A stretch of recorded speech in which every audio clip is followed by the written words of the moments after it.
Oui, seulement je vais vous faire un petit peu l'introduction de notre thématique.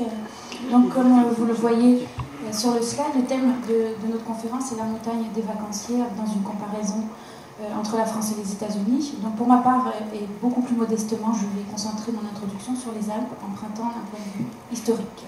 Donc, statistiquement parlant, un vacancier est un visiteur qui séjourne pour motif personnel au moins 4 nuits sur place. Ces motifs personnels sont nombreux, ils couvrent en général les loisirs, la détente, le sport, le bien-être. La montagne des vacanciers est une montagne ludique. À l'évidence, elle est différente de la montagne des montagnards qui, eux, habitent les lieux de manière permanente. Même s'ils occupent temporairement les lieux, les vacanciers n'ont eu de cesse de transformer la montagne. Pour les accueillir, il a fallu développer et urbaniser. En fait, la montagne des vacanciers est une conquête permanente. J'en privilégierai 4 d'un point de vue chronologique. Premièrement, une conquête exogène. La montagne des vacanciers est une invention des urbains et de surcroît anglais. Dans les Alpes, le Mont Blanc a très tôt été considéré comme une étape pour les jeunes aristocrates lors de leur grand tour. À l'époque, la haute montagne était une destination exotique pour de jeunes et riches urbains. Pour les locaux, au-delà des alpages, la montagne était improductive et un facteur d'isolement. Le massif du Mont Blanc était surnommé le Mont Maudit. Après le froid, avec les bains de mer, les Anglais inventent donc le haut, le tourisme à la montagne. Ces premiers touristes avaient le goût de l'aventure, mais aussi des sciences. De montagne maudite, le Mont Blanc est devenu un objet d'exploration scientifique et un objet d'émerveillement. Puis, non content d'occuper la vallée, les hommes se sont mis en tête de conquérir la montagne. Balma et Paccard, le 8 août 1786, parvinrent les premiers au sommet du Mont Blanc. Saussure leur emboîta le pas, il le mesura à 4808 mètres d'altitude. Dès lors, la montagne devient le fixateur des imaginaires et des urbains. Progressivement, la population locale s'est mise en symbiose avec les occupations des étrangers afin d'en tirer des revenus complémentaires et de sortir de leur isolement. Les paysans sont devenus des guides, les auberges puis des hôtels se sont développés pour loger et nourrir les voyageurs.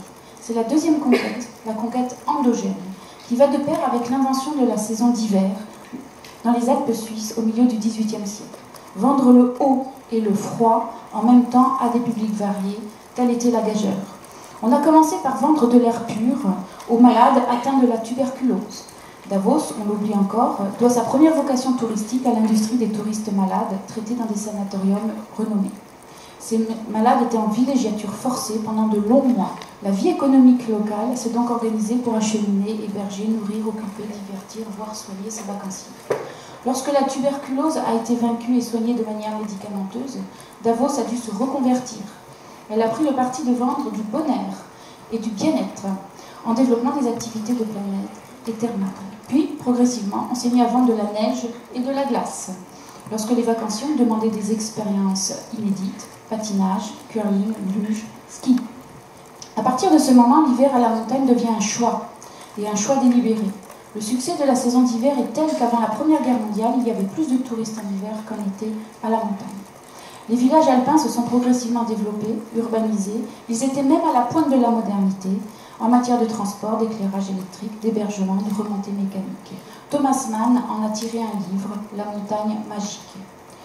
En France, des stations comme Chamonix, Megève, la Cluzère, la Lizère ont emboîté le pas à cette tendance. Et la France prendra l'initiative sur ses concurrents tardivement, avec le plan neige de 1964.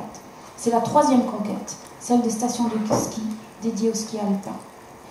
Les Alpes françaises ont développé un concept qui a ensuite été adopté un peu partout dans le monde. Cette tendance s'est densifiée jusqu'à proposer des stations intégrées dans les années 60-70. Mais ces villes planifiées ex nihilo, fonctionnelles, 6 au pied des pistes, vont assez rapidement passer de mode. Les années 80 vont voir le retour aux stations-villages, en quête d'un aménagement raisonné avec la participation des populations locales.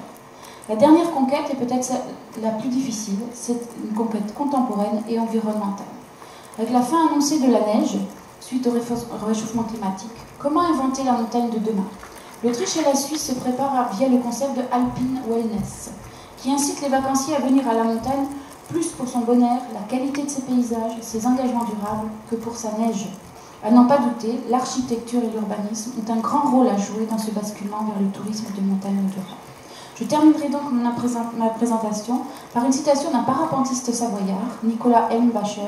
La montagne nous offre le décor, à nous d'inventer l'histoire qui va avec. Merci.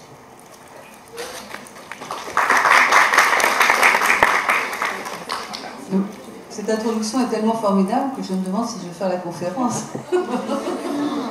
Vous avez l'essentiel. Bien, je remercie beaucoup donc, Nathalie de m'avoir invitée. Et je remercie aussi pour la très gentille présentation et combien élogieuse que je ne mérite sûrement pas. Voilà, donc le sujet que je vais traiter ici avec vous est un sujet qui m'a préoccupé pendant pas mal d'années et j'ai profité en réalité d'un long séjour de 5 ans, c'était vraiment très long, aux États-Unis pour, d'une certaine manière, profiter de ma présence là-bas pour regarder ce que j'avais déjà étudié en France, et qui était donc cette fameuse montagne des vacanciers. En réalité, aux États-Unis, comme en France, comme en Europe, la montagne a été d'abord un espace infréquentable. Ça, c'est sans doute important de le souligner. C'était l'espace de la nature sauvage, un espace dangereux, et un espace que les peintres, les artistes et les écrivains décrivaient, peignaient, mais comme quelque chose sur lequel il était prudent de ne pas s'aventurer. Je rajouterai à l'introduction de Nathalie que la montagne était même synonyme de maladie. C'est ce qui montre l'inversion. On avait, par manque de vitamines, en fait, dans les hautes vallées des Alpes, des maladies particulières, des goitres, enfin toutes sortes de maladies. Et jusqu'au 19e, les habitants de la montagne sont plutôt considérés comme des gens vraiment défavorisés et malades. Effectivement, aujourd'hui, la montagne est synonyme de santé. C'est assez intéressant de rappeler ce fait.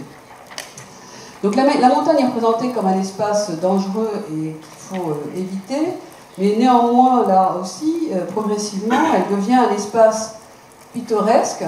Le mot pittoresque est très important, donc un espace qu'on apprécie, qu'on va représenter, qu'on va commencer à apprivoiser. Pardon. Et les premiers hôtels se réalisent bien entendu dans les vallées, à partir duquel certains osent affronter les sommets, et on va inventer à l'occasion le mot d'alpinisme, qui est les quelques individus courageux qui commencent à monter par leurs propres moyens bien sûr, ou avec des chevaux dans la montagne. Voilà, alors, ça c'était...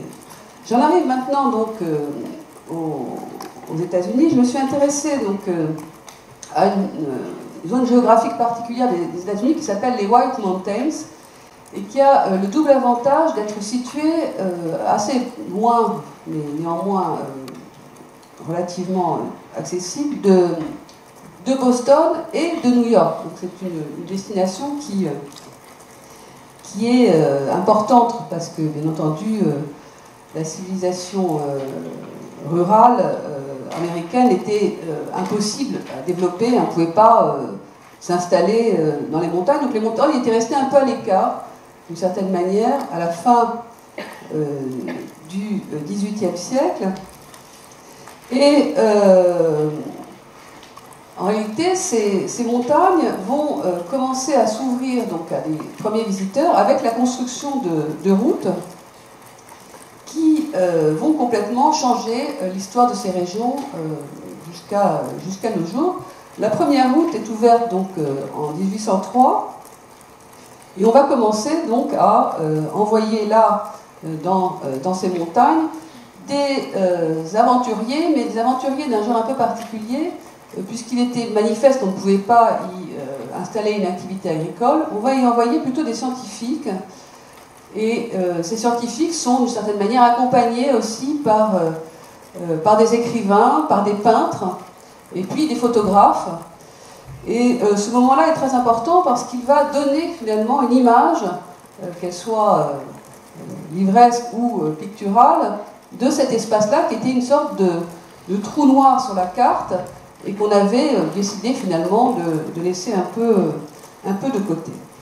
Et les aménagements donc dans ces montagnes, ça c'est des photos contemporaines hein, pour vous montrer finalement qu'à 2 heures par la route de Boston, on est encore dans un univers qui nous semble à nous très sauvage, et de fait il l'est relativement, hein, c'est une partie des États-Unis qui est relativement peu peuplée, et aussi la géographie qui est très différente de la géographie qu'on connaît, nous, dans les Alpes européennes, puisque ce sont des montagnes beaucoup plus anciennes, beaucoup plus usées, beaucoup plus basses aussi, et entièrement recouvertes par la forêt.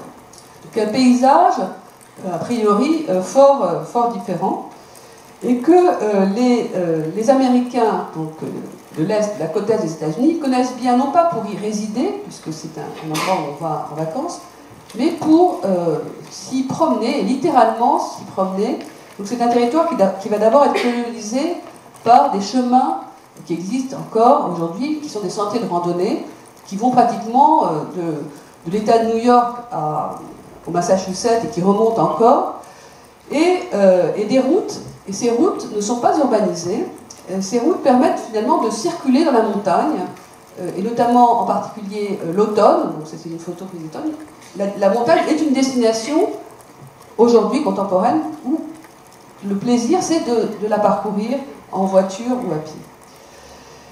Je reviens donc aux premiers aménagements des White Mountains. Les premiers aménagements des White Mountains, ce sont de gigantesques constructions dont très peu subsistent. Et la question c'était pourquoi ces immenses hôtels qui ont été construits donc, entre le début du XIXe siècle et la fin du XIXe siècle ont pratiquement tous disparu. Donc il y a un certain nombre d'ouvrages qui ont été consacrés à ce phénomène qui peut sembler un peu étrange. Vous en avez ici un des rares qui a survécu. Et la raison pour laquelle ces hôtels ont été pratiquement tous détruits, elle tient en fait en quelques mots. Ces hôtels étaient la résidence des vacanciers d'été. C'était fait pour la résidence d'été. Ce sont de grands bâtiments pas chauffés, dont la principale caractéristique architecturale est de posséder une immense loggia qui entoure le bâtiment et qui donne en fait le lieu pour une des principales activités qui pouvaient avoir lieu dans ces immenses hôtels, qui était de regarder le paysage. Donc un rapport à la fois très lointain et très pittoresque au paysage. Celui-là a été conservé un peu comme un monument. C'est de manière anecdotique, c'est là où on a signé les accords de Bretton Woods. Et bien sûr, il est chauffé. Donc, il faut savoir que c'est une région qui est extrêmement froide l'hiver. Donc la saison commençait au printemps et s'achevait à l'automne, et les hôtels étaient donc fermés. Quand on dit que ce sont des grands hôtels, véritablement pour l'époque, c'était des hôtels qui comprenaient parfois plus de 300 à 400 chambres, et donc tous les équipements nécessaires pour nourrir et loger les vacanciers dans des conditions assez spartiates. Ce n'est pas du tout l'équivalent des grands hôtels qu'on construira sur la Côte d'Azur ou dans les grandes villes du nord de l'Europe à la même époque. Des conditions assez simples. Donc là, c'est une photo contemporaine, mais qui vous donne de ces bonnes images. En fait, la caractéristique principale, c'est d'être dans le paysage, et aussi une très grande différence avec l'équivalent donc européen de ces hôtels, c'est qu'ils sont seuls, ils sont isolés dans le paysage, qu'ils contrôlent par la vue, et à proximité d'hôtels, un certain nombre d'équipements qui étaient donc disposés, qui existent encore d'ailleurs dans cet exemple-là. On y résidait sur des périodes très longues, ça c'est une caractéristique commune avec les grands hôtels qu'on avait pu construire en Europe. La durée des séjours était de l'ordre d'un mois, si ce n'est plus. Et donc on avait un certain nombre d'activités sociales importantes, de bals, etc., qui étaient donc organisées dans ces hôtels, qui sont assez comparables à ceux qu'on construira au bord de mer, mais là ils sont seuls. Donc je les ai appelés des freestanding blocks, c'est une sorte de gros blocs, un peu comme un château, construit sur son territoire. L'histoire donc de ces hôtels va s'accélérer avec la construction du chemin de fer, qui là aussi va permettre de faire venir plus de vacanciers. La construction du chemin de fer, elle est assez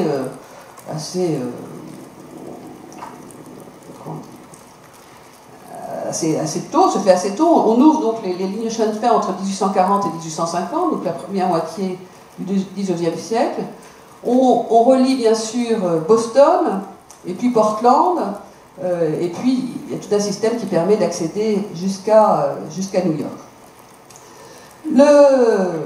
Le chemin de fer va faire le succès et va augmenter le nombre d'hôtels, ces grands hôtels, donc tous isolés, qui jamais ne se regroupent, mais va aussi, d'une certaine manière, être la cause de leur ruine, une première ruine, une première menace, puisque le chemin de fer va accélérer le déboisement des forêts des White Mountains pour procurer du bois de construction aux villes champignons qui poussent sur la côte et qui ont besoin, bien sûr, de matériaux de construction, le plus disponible étant celui-là. Et le paysage donc, de ces White Mountains va progressivement disparaître. Des scieries vont être construites qui vont polluer l'air et l'eau. Enfin, tout un processus de dégradation va se mettre en place, très américain d'une certaine manière, dans cette espèce de manière pour les Américains de se saisir d'une richesse, quitte à en perdre une autre, et à une échelle qui est celle de l'échelle de la progression des villes américaines, donc dans la deuxième partie du XIXe siècle. Alors, on peut faire le musée des hôtels détruits, ça c'est un de ces hôtels détruits, on remarque le nom, il s'appelle Alpine, ils sont tous en référence avec l'Europe, ils ont des noms proches donc européens, et en fait cet hôtel a été détruit donc dans les années 1920-1930, abandonné progressivement, et aujourd'hui, à la place, on a construit des maisons. Ces maisons sont proposées à la location aux amateurs de sports d'hiver. Elles fonctionnent comme des sortes de lotissements qui eux aussi sont isolés. Donc un processus de construction très différent de celui qu'on a mis en place en Europe. On est dans la nature, dans une sorte de petit lotissement. Il n'y a pas de ville, il n'y a pas de village forcément. On utilise la voiture pour aller éventuellement trouver la station, qui n'est pas une station. Et d'une certaine manière, le grand argument qui a été donné pour détruire ces grands hôtels et les remplacer par ces maisons, c'est un argument à la fois sociologique et économique. Les grands hôtels impliquaient une forme de vie sociale très contraignante. Il fallait s'habiller le soir pour dîner. Il y avait un certain nombre de manifestations auxquelles on était tenu d'assister. Alors que, bien sûr, dans sa petite maison, on fait un peu ce qu'on veut, on s'habille un peu ce qu'on veut. D'une certaine manière, ça montre aussi l'évolution, finalement, de la sociabilité dans ce type d'espace. J'en passe maintenant donc, à un sujet qui est un sujet qu'il faut aborder quand on parle des vacanciers dans la montagne, qui est celui du ski. Ou plutôt, qu'est-ce qu'on fait? Que font les vacanciers dans la montagne? Donc il est bien clair que les vacances d'hiver vont succéder aux vacances d'été dans la montagne. Les vacances d'été dans la montagne, c'était des vacances plutôt sportives, mais c'était surtout des vacances en fond de vallée. Et on pouvait évidemment utiliser les sentiers pour s'en aller. C'était surtout des vacances liées aux soins, Nathalie l'a dit. Et les vacances d'hiver, c'est un peu une autre histoire. Ça, c'est une photo du lac de Saint-Moritz, mais c'est juste pour introduire la question du ski. Alors le ski c'est un sujet vraiment intéressant parce que, comme beaucoup d'autres sports, le ski est une pure invention. Il n'y a pas quelque chose qui existe avant le ski. On a, même dans les grottes préhistoriques, des images de personnages qui marchent avec des bâtons aux pieds qui ressemblent à des skis, mais en réalité c'était fait pour marcher à plat. Donc on a quelque chose qui existait d'une certaine manière pour marcher dans la neige, mais jamais, personne n'avait pensé qu'on pouvait s'en servir pour descendre. À quelle fin? On n'habitait pas dans la montagne l'hiver était abandonnée par les animaux comme par les hommes qui se réfugiaient dans les zones plus clémentes. Et donc en fait, on va inventer le ski comme un sport. Alors il y a une polémique, je vous épargne les détails entre les historiens, à savoir si c'est entre 1898 à Davos qu'on a inventé le ski ou ailleurs. Bon, c'est pas. Sachez que c'est donc inventé autour de la fin du début la fin du 19e siècle et du début du 20e siècle. Ce qui est intéressant avec le ski, c'est que tout d'un coup, le ski va ouvrir un paysage, va ouvrir un espace qui jusque-là n'était pas praticable. C'est vraiment un premier point important. Et le ski, surtout, va transformer une activité de loisir qui était plutôt enfantine, puisqu'on avait sans doute, alors là, pour le coup, depuis très longtemps, pour les enfants, imaginer qu'on pouvait glisser sur la neige, en une activité d'adulte, et dans un premier temps, masculine. Le ski, c'est une activité dangereuse, un peu héroïque, et il faut apprendre à skier, c'est pas quelque chose d'inné. Donc tout un système va se mettre en place autour de la pratique du ski qui va donc proposer les premiers modèles de séjour dans la montagne par les sportifs. La chose la plus notable peut-être, c'est que à cause de la montée du nazisme, la fameuse, vous savez, le fameux film La Mélodie du Bonheur, c'est vrai, ça a existé, cette famille-là a réellement quitté l'Autriche pour s'installer donc dans une station de ski, et pendant longtemps, et donc il y a eu beaucoup d'Autrichiens ou d'Allemands qui pratiquaient le ski, qui avaient commencé à pratiquer le ski donc dans les années 20-30, qui avaient appris le ski, qui sont partis donc à la suite de la montée du nazisme aux États-Unis et qui ont créé des écoles de ski et qui, d'une certaine manière, ont développé cette espèce de nouveau sport qui va être adopté, et ça c'est très significatif aux États-Unis, en premier lieu par les universités qui y voient un bon dérivatif pour occuper les étudiants, hommes, l'hiver. Donc c'est une première université, c'est Dartmouth, qui va la première inciter ses étudiants à pratiquer le ski. Donc le ski, c'est quelque chose d'un peu dangereux. On est dans une époque qui, politiquement, est aussi une époque prompte à dénoncer l'abêtissement de la paresse, enfin, et des peuples du Sud pour valoriser les activités nordiques qui demandent de l'effort. Donc il y a aussi une espèce de contexte politique un peu particulier autour du ski. Bref, le ski, c'est quelque chose qui va vous permettre d'avoir une sorte d'attitude héroïque dans la nature. Et donc, ça, c'est extrait d'un ouvrage qui raconte cette histoire, je donnerai les références plus tard, qui montre un peu cette espèce de condition du skieur entre le danger et le dépassement de soi, qui colle très bien, d'une certaine manière, à un certain esprit des années 20-30, notamment aux États-Unis. Mais également, et c'est ça qui est intéressant, également, à la même époque, on a l'inverse absolu.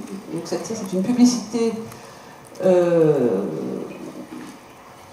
la même période, des années 20-30, peut-être un peu plus tard, où on vend donc la montagne aux femmes. Bien sûr, comme les femmes sont un peu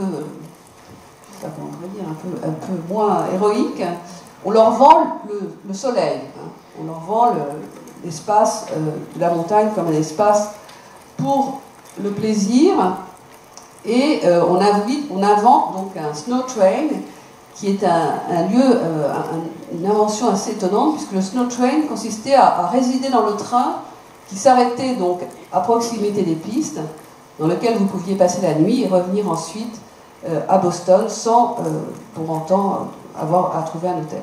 Et ça, c'est important de souligner ça parce que véritablement, l'installation dans la montagne aux États-Unis ne prend pas la forme d'une station. Voilà. On n'a pas de projet de station, alors on en a, dès l'avant-guerre, on en a en Europe. Dans la montagne, pour y accéder, il faut l'équiper. Alors, c'est ce que j'appelle la mécanisation de la montagne. Ça commence dans les années 1900. On va, bien sûr, s'appuyer d'abord sur l'usage du train, qui était déjà bien connu. Les premiers ski lifts, en fait, sont inventés dans les années 1930 pour les skieurs de Megève. Et également, aux États-Unis, dans les années 30, on développe donc toute une infrastructure assez complexe à mettre en œuvre, mais qui finalement ouvre un territoire à la pratique donc, du ski, et du ski comme un sport pour l'essentiel.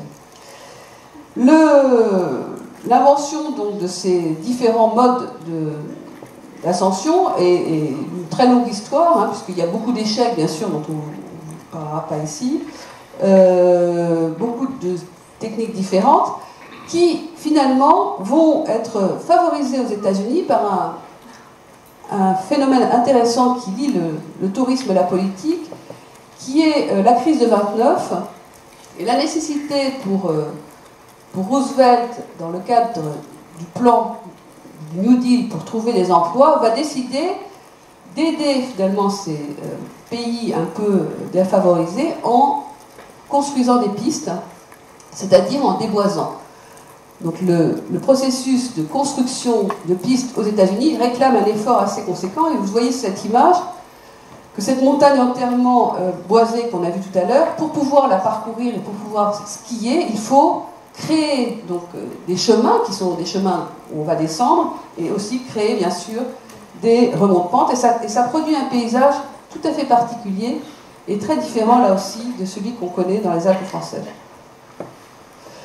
Différentes machines à côté donc, des infrastructures sont également inventées très tôt pour rendre le ski plus facile, donc pour damer les pistes, pour produire de la neige, et qui, d'une certaine manière, vont remettre en cause cette idée, cette première idée donc, très romantique qui avait été celle de la première découverte de la montagne, qui était, d'une certaine manière, l'homme seul, isolé, face au paysage, qui incarne donc ce portrait d'un jeune homme qui a réussi son ascension et qui seul regarde donc le paysage à la fois menaçant et sublime qui est à ses pieds.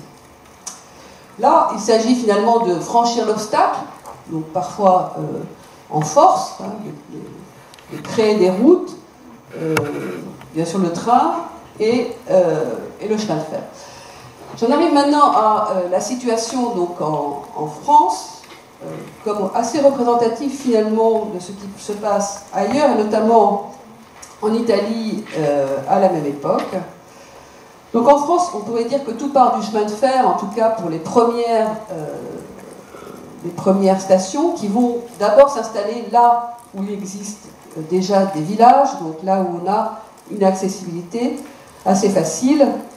C'est pour ça que Megève prend une place très importante, parce que Megève va être relié en fait avec une petite ligne de train qui relie en fait Saint-Gervais et qui permet aux visiteurs donc d'accéder facilement à la station. Ce pays donc qui est desservi par le train se retrouve donc en 64 à la suite d'une incitation très importante des pouvoirs politiques pour développer la montagne. Hein, c'est presque une histoire de développement économique avant d'être une histoire de tourisme. Comment développer cette montagne qui semble en retard sur tous les points de vue, qui n'a pas d'emploi, dont les activités qui étaient essentiellement minières et pastorales sont finalement peu suffisantes et assez pour les mines en train de disparaître. L'idée du plan montagne, c'est de construire simultanément un grand nombre de stations en aidant à la construction des infrastructures et en suscitant donc, des opérateurs privés immobiliers un investissement à condition bien sûr de réaliser la station en temps et en heure. Donc c'est une espèce d'échange entre ceux qui investissent et l'État qui lui aménage très volontairement donc, des infrastructures. Ça c'est une carte qui montre des massifs qui sont choisis pour leur qualité skiable. Donc le ski est le point d'entrée du développement des stations. C'est par le ski qu'on imagine qu'on va développer des stations. Ces stations donc, vont se développer, mais elles ont déjà quelques éléments de référence. En réalité, dès l'avant-guerre, des premières stations sont construites en France, au-delà de l'extension des villages existants. L'exemple le plus notable, peut-être, c'est Courchevel, qui est pensé comme une station déjà intégrée, c'est-à-dire où on n'a pas besoin donc, de prendre sa voiture pour aller trouver les pistes, avec un système intéressant de un grand accès skieur au milieu de ce qui pourrait être décrit comme une sorte de lotissement de vacances. Courchevel est pensé au départ plutôt comme étant destiné à du tourisme populaire.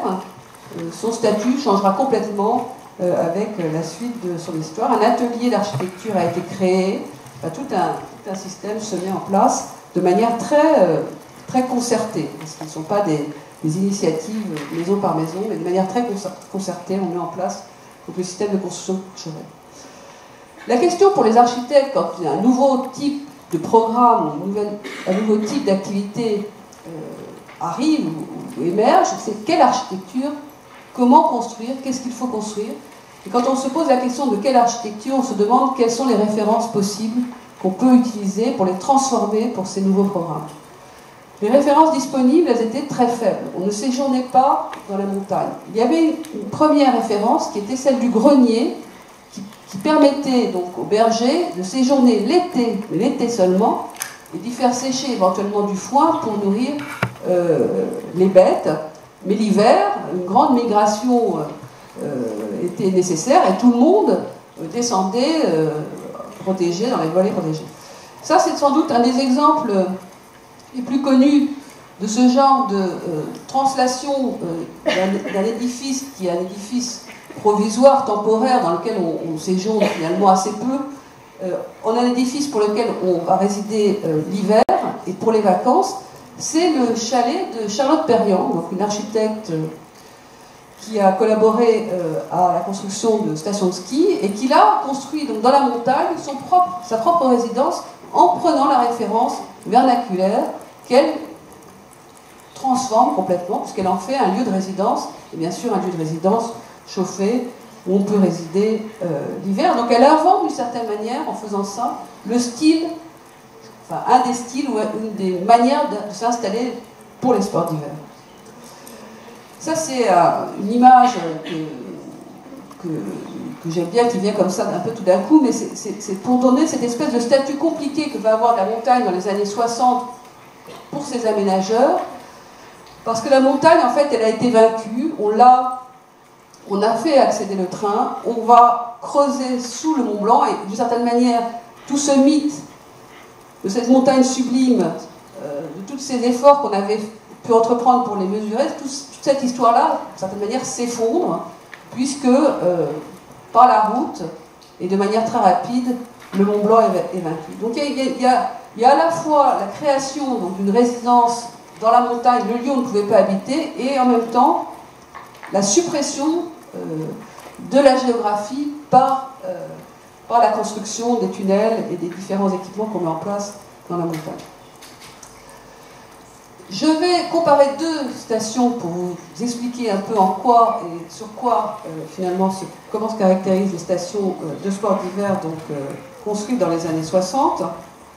J'ai décidé de comparer deux stations très différentes en posant l'hypothèse qu'en ayant des choses très différentes, d'une certaine manière, on couvre le spectre de toutes les autres stations.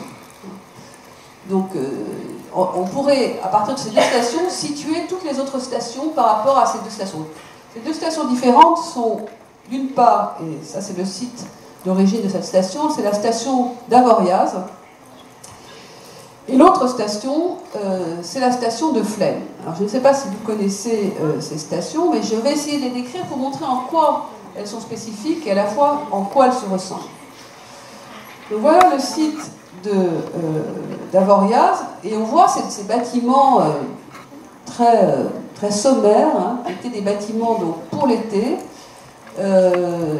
en sachant qu'en fait entre la ville, le village, enfin la petite ville qui est en bas de cette montagne et Avoriaz, il fallait 3 heures pour relier l'un à l'autre, et que donc créer une station dans ces conditions impliquait d'une certaine manière la création d'une infrastructure spécifique. Alors là, comme à Courchevel, on va inventer un espèce de modèle, qui est de faire un atelier d'architecture qui va en fait travailler sur la longue durée. C'est une des caractéristiques de ces stations. Et cet atelier d'architecture, ce sont des très jeunes architectes qui y travaillent, Jacques Labro, Jean-Jacques Orsoni et Jean-Marc Roch. Ils ont moins de 35 ans, ils sont un peu un peu, comment dire, ils ont envie d'inventer quelque chose. Et ils sont appelés à l'époque par le père d'un champion olympique, donc une sorte de célébrité nationale qui s'appelle Jean Voarnet. Voilà, on a un peu oublié peut-être aujourd'hui. Voilà, et derrière ça aussi, il y a un promoteur dont on parle encore beaucoup aujourd'hui, qui est Robert Brémond, et qui va plus tard créer Pierre et Vacances. Je ne sais pas si vous avez entendu aux informations toute la polémique sur Center Park, mais c'est le même promoteur que celui qui s'invente là en construisant Avoriaz. Alors, une petite image aussi comme ça en parallèle, pour dire que tout le monde, dans les années 60, s'intéresse aux stations de ski. Quand je dis tout le monde, c'est bien sûr tous les architectes, tous les promoteurs, ou les apprentis promoteurs, tous les ingénieurs, ou ceux qui sont en train de penser que c'est le seul moyen de développer une économie dans la montagne. Tout le monde s'intéresse à la montagne, tout le monde s'intéresse aux stations de ski.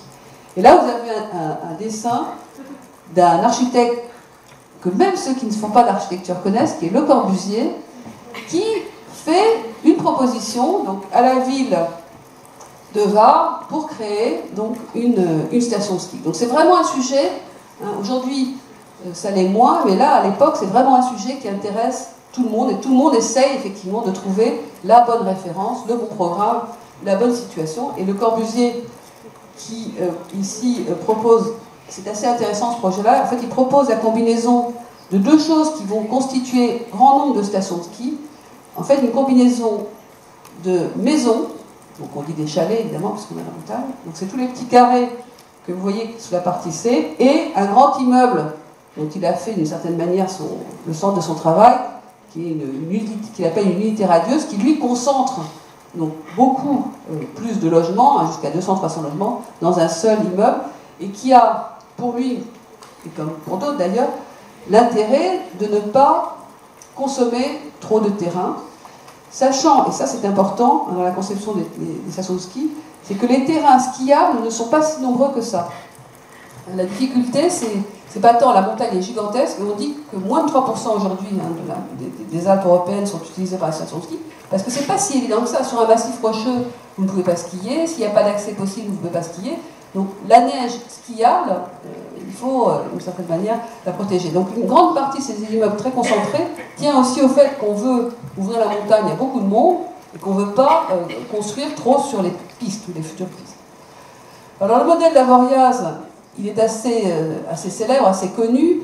Il repose sur le déplacement du skieur. Donc, Courchevel avait déjà commencé cette idée-là de construire une station, un village, si vous voulez, autour du skieur. Là, sur ce plan en bleu, ce sont les traces des skis, théoriques bien sûr, des skieurs qui vont pouvoir, en fait, suivre la pente. Bien entendu, quand vous skiez, vous avez besoin d'une pente, et pour aller chez eux, et prendre un remont de pente pour se retrouver en haut des sommets et faire du ski. Et tout ce qui est en jaune donc, sur ce dessin, qui est un dessin de l'atelier d'architecture d'Avoriaz, ce sont les immeubles qui s'installent d'une certaine manière en suivant le relief très compliqué, très dur, sur une falaise, et qui vont d'une certaine manière construire progressivement par paliers successifs en suivant la pente, d'où l'intérêt aussi de centrer ça sur le skieur, la station d'Avoriaz. Alors c'est assez drôle parce qu'ils vont aller assez loin sur l'idée qu'on ne circule pas en voiture dans la station. Ils vont préconiser l'usage de rennes, et en fait ça ne va pas marcher du tout parce que les rennes ne sont pas très contents. Les rennes, ils ont l'habitude d'être sur des terrains plats, pas sur des terrains rocheux, et au bout d'une saison, ils vont abandonner l'idée, qui était une idée assez romantique, hein, de se promener dans la station tiré par un renne, et ils vont adopter des motoneiges un peu plus bruyantes pour transporter les bagages, puisqu'une fois que vous avez apporté votre voiture, vous êtes venu en train à Morzine, qui est la ville qui est en bas, vous n'avez plus le droit d'utiliser votre voiture, bien sûr, parce qu'il n'y a pas de voie pour les voitures. Vous êtes censé circuler à pied, mais en fait surtout à ski. Et quand vous avez des choses à porter, eh bien, on vous accompagne avec une motoneige. Le système d'Avoriaz est très intéressant parce qu'il est complètement, d'une certaine manière, en analogie, hein, c'est un modèle en analogie avec la forme de la montagne. Donc, les bâtiments eux-mêmes vont, en tout cas à l'origine de la station, vont être en mimique de la forme de la falaise, la forme des rochers. Donc vous avez là 3 schémas toujours de l'atelier d'architecture d'Avoriaz qui montrent premièrement donc, le principe qui était en bleu tout à l'heure de la piste et puis du remont de pente. Hein, donc on descend et puis on remonte, c'est le schéma qui est à gauche. Le système qui ouvre les immeubles au sud pour les chauffer et se protège du nord, il y a du vent, et donc abrite et se met au dos de la falaise. Et puis l'ensoleillement maximum, en fait, d'une certaine manière, les immeubles sont organisés pour être ensoleillés le plus possible. Ça va donner une architecture très étrange, que je caractérise moi de pittoresque, ou de moderne pittoresque, puisque on a vraiment un jeu entre, d'abord, effectivement, la montagne, la roche, le bois, et puis tous les codes de l'architecture, ce qu'on appelle vernaculaire, c'est-à-dire l'architecture qui était là, une architecture où on n'habitait pas, une architecture d'espace pour le foin, faire sécher le foin, enfin, toute une architecture qui utilisait les bois, les lauses, etc. Et un immeuble collectif, puisqu'il s'agit d'héberger le plus grand nombre de personnes possible dans un espace qui est relativement limité. Donc la station d'Avoriaz est essentiellement bâtie sur des immeubles collectifs qui, vous voyez, comme la façade est en d'une certaine manière vraiment en analogie avec les ruptures géologiques, hein, des falaises dans la montagne. C'est presque, on a pris l'image de la montagne et on a fait le bâtiment en regard. Alors, ça donne des immeubles qui sont des immeubles isolés, mais qui sont reliés donc par le réseau des chemins, dont certains sont protégés par les immeubles. Il y a une partie des chemins qui est à l'extérieur, puis une partie des chemins qui, d'un immeuble à l'autre, on peut circuler. Donc ça, c'est le principe de la coupe. Un certain nombre de solutions aussi très intéressantes pour éviter le poids de la neige, qui est un problème en montagne, donc des toits qui descendent très bas pour éviter que la neige tombe brutalement, donc pour conduire la neige. L'utilisation de la neige comme un élément isolant, c'est une station qui est assez innovante du point de vue de l'environnement durable avant l'heure. C'est pas du tout une période où on s'intéresse à ces questions-là. Ça, c'est l'hôtel. Voilà, ça, c'est le principe même qui donne naissance à la station. Hein, c'est le tracé des pistes. Et cette station, comme d'autres stations et comme Flaine, on va voir tout à l'heure, est basée sur un rapport très rationnel, très scientifique. Combien de gens peuvent prendre les ski lifts, hein, peuvent prendre combien de lits a-t-on besoin? C'est dans ce sens-là que ça fonctionne. On a un débit de temps pour le ski, on a besoin de temps de lits pour... Alors j'insiste un peu là-dessus parce qu'il faut savoir qu'aujourd'hui, on sait que presque 30% des gens, si ce n'est plus, ça dépend des stations, il y a des stations plus ou moins sportives, ne skient pas. Vont à la montagne, dans les stations sport d'hiver, mais ne skient pas. Donc, du coup, effectivement, tout ce type de réflexion et de construction et de conception pose problème. Parce que quand vous ne skiez pas, qu'est-ce que vous faites Oui, mais vous marchez sur des pentes qui sont destinées à des skieurs, donc avec pas forcément à des grands-mères. Hein. L'hypothèse où les grands-mères ne skient pas, voilà, c'est quand même un peu problématique. Tout ça est basé quand même sur le ski, et ce ski, là aussi je dirais un mot là-dessus, et ce ski des années 20-30 qui est un ski sportif voisin de l'héroïsme. Hein, c'est quelque chose qui doit être un peu difficile, qui est un peu, voilà, c'est un peu surmonter ses peurs, monter en haut de la montagne, descendre vite, il y a quelque chose de l'ordre un peu du défi, de la performance, dans cette image du ski qui fait et qui produit cette architecture et ces stations des années 60. Alors, voilà, donc aujourd'hui, tout s'est dédramatisé, on est dans une époque beaucoup plus... voilà, tout le monde est... Alors, on est beaucoup moins dans l'héroïsme, sans doute beaucoup plus dans le plaisir. On a inventé le ski fun, on a inventé beaucoup de choses. Et ça, c'est une représentation bien moins dramatique que la réalité de la station d'Avoriaz. C'est une représentation touristico-communication, je ne sais pas comment on peut dire, là. Vous avez sans doute des meilleurs descripteurs que moi pour décrire ce genre de document, qui a complètement gommé le côté falaise, le côté, bien sûr, un peu réel, hein, du vent et des abrupts et des vertiges de la station d'Avoria. On en voit un petit peu quand même sur la gauche. Et c'est un plan pour se repérer, bien sûr, une station qui a cru beaucoup depuis les années 60 par phases successives. Et Pierre et Vacances, esprit qui restait bien sûr un acteur très important de la station, explique bien comment, d'une certaine manière, leur idée de la station et le modèle qu'ils avaient adopté a dû s'adapter, avec le problème qu'on ne peut pas facilement transformer ce qu'on avait fait à l'origine et le principe même de conception de l'ensemble. Alors, voilà Flaine, donc on est à l'autre bout. Si on faisait une sorte de géographie comme ça, on a d'un côté Avoriaz et de l'autre côté on a Flaine. Flaine est conçu donc dans la même période sur les mêmes principes. On veut une station intégrée, on veut une station sans voiture, on veut une station plutôt populaire, plutôt pour le grand nombre, avec peut-être. Et on a les mêmes contraintes qui sont des contraintes imposées de manière presque, je dirais, régalienne, parce que pour construire cette station, l'État impose un certain nombre de critères sur la qualité des hôtels, sur le fait ou pas. Alors c'est Boissonnas qui a écrit un livre, Rémi Boissonnas, qui est un des promoteurs de la station de Flaine, a écrit un livre où on imposait même le fait d'avoir des bidets ou pas dans les chambres d'hôtel. C'était à ce point-là de précision. Et en contrepartie de ça, l'État donc finançait les infrastructures, qui coûtaient évidemment très cher, pour monter au niveau des champs de neige, donc à des altitudes où on est sûr d'avoir de la neige.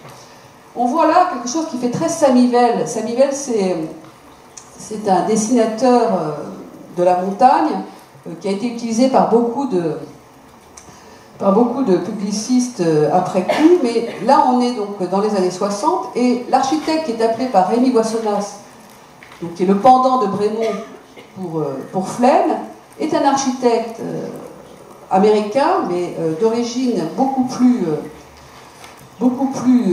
compliquée, puisqu'il a fait ses études donc, en Allemagne, dans une école célébrissime, si vous ne la connaissez pas, pour moi cette école-là qui s'appelle le Bauhaus, B-A-U-H-A-U-S, Bau, ça veut dire bauen, en allemand ça veut dire construire, et Haus, la maison pour construire, le Bauhaus.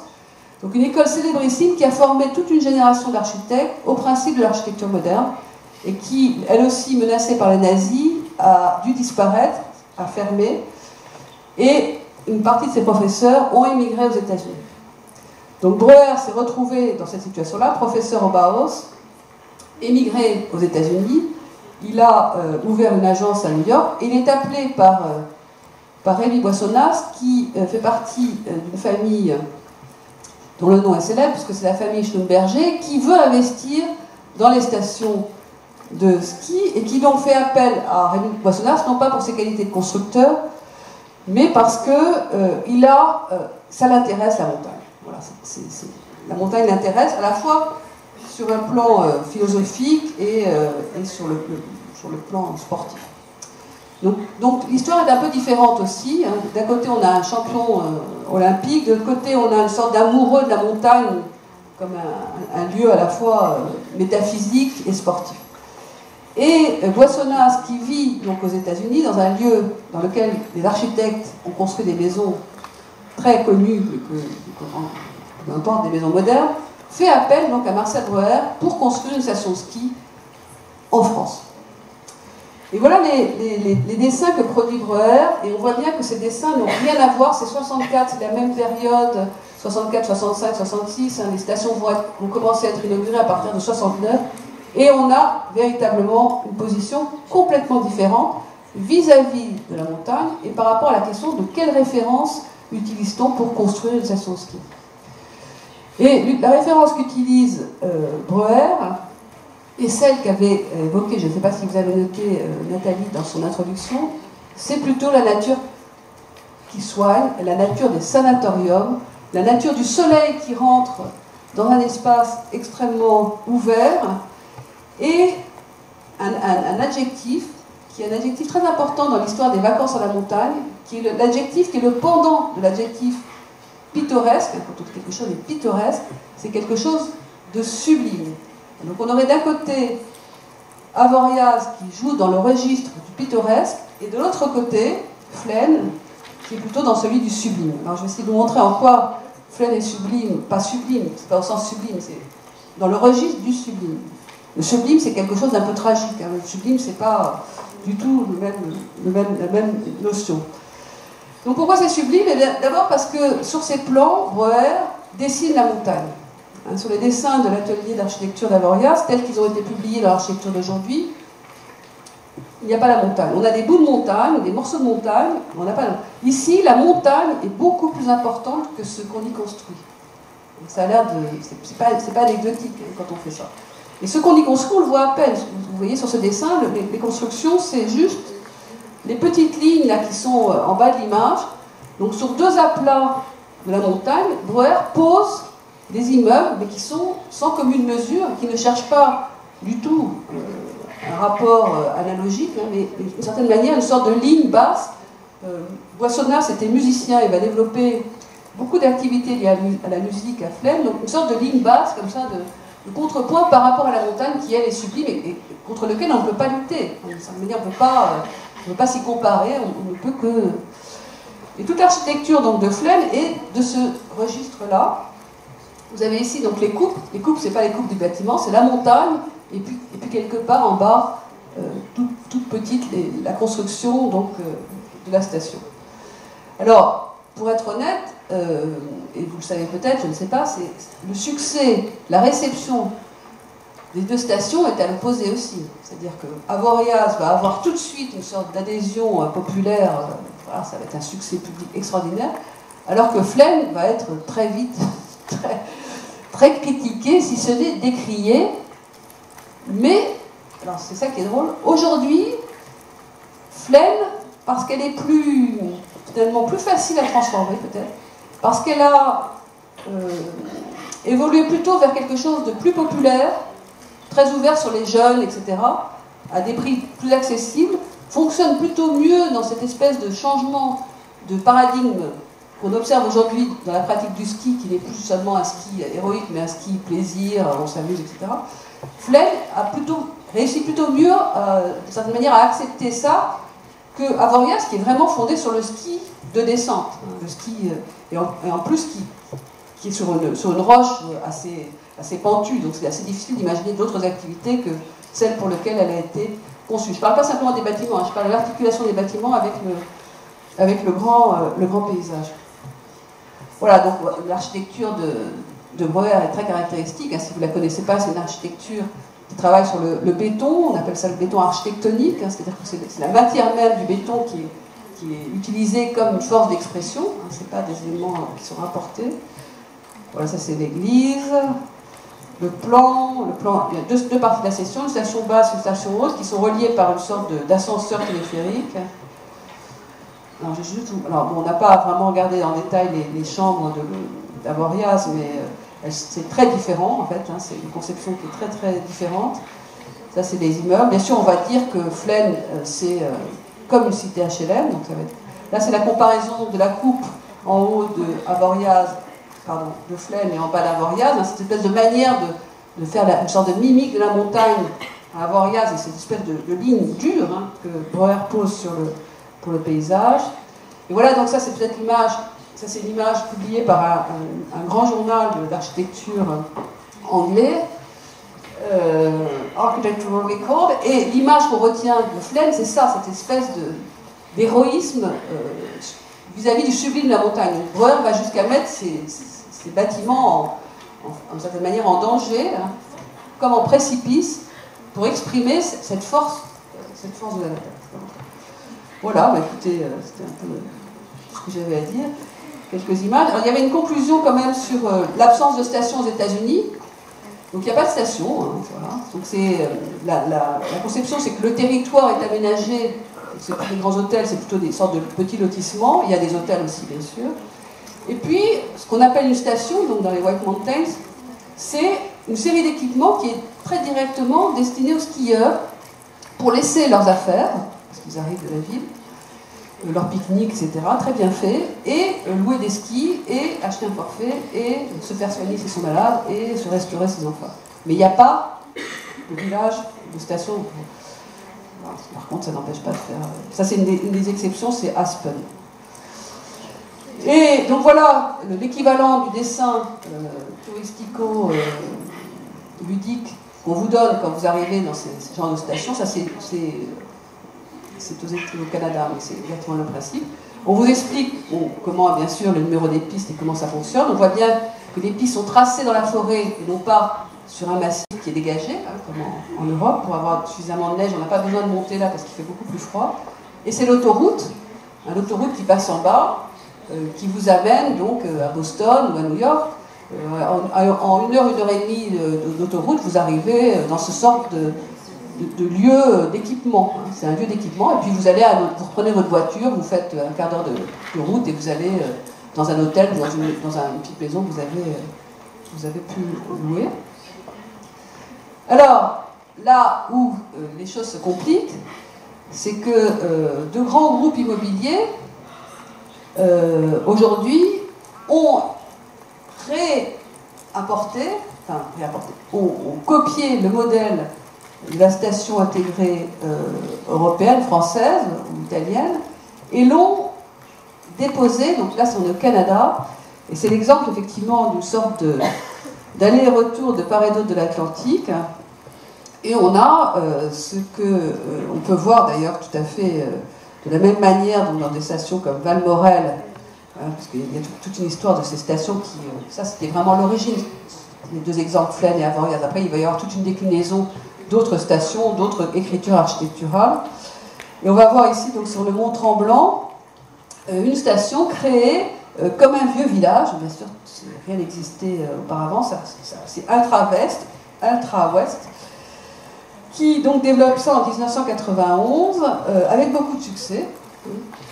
Comme quoi, les modèles, ça circule. Voilà, je tire là-dessus.